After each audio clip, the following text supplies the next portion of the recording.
అంగన్వాడీ టీచర్లు సిఐటియు ఆధ్వర్యంలో ఏలూరు స్థానిక కలెక్టరేట్ వద్ద రీలే నిరాహార దీక్ష ప్రారంభించారు.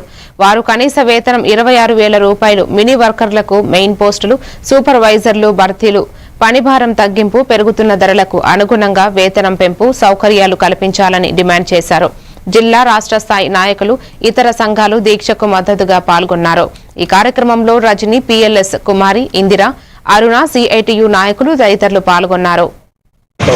ఎన్నికల సందర్భంగా గౌరవ ముఖ్యమంత్రిగా ఉన్న నేడు చంద్రబాబు నాయుడు ఆనాటి ప్రతిపక్ష నాయకులుగా ఈ యొక్క వేతనాలు ఖచ్చితంగా పెంచుతాం. రోజు మేము చిన్నపిల్లల దగ్గర నుంచి కిషోర బాలికల దగ్గర నుంచి బాలింతలు, గర్భవతులందరికీ కూడా అనేక సేవలు అందిస్తున్నాం, పౌష్టికాలు అందిస్తున్నాం, తీసుకుని నడుపుతున్నాం. అందులో పనిచేసే కార్మికులుగా ఉన్న మాకు మాత్రం వేతనాలు పెంచడానికి మాత్రం ప్రభుత్వం పెంచట్లేదు. మరి వేతనాలు పెంచాలని చెప్పేసి ఈరోజు రాష్ట్ర వ్యాప్తంగా కూడా ప్రభుత్వాన్ని మేము అడుగుతున్నాం. అలాగే 24 నుంచి 27వ తేదీ వరకు ఈ దీక్షలు చేపట్టాము. మా వేతనాలు పెంచడానికి మీరు సిద్ధంగా ఉండాలని చెప్పేసి కూడా మేము అడుగుతున్నాము. నిన్న మంత్రి గారు చర్చలు పిలిచారు. చర్చలు పిలిచినప్పుడు ఆవిడ చెప్పేది ఏంటంటే సీఎం గారి దృష్టికి తీసుకెళ్తామంటున్నారు. అప్పుడే దాదాపుగా 2 సంవత్సరాలు అధికారం. గౌరవ ముఖ్యమంత్రి గారు అన్నారు సంపద సృష్టిస్తాం, అందరికీ పంచిపెడతామన్నారు. సంపద సృష్టించామని చెప్పారు.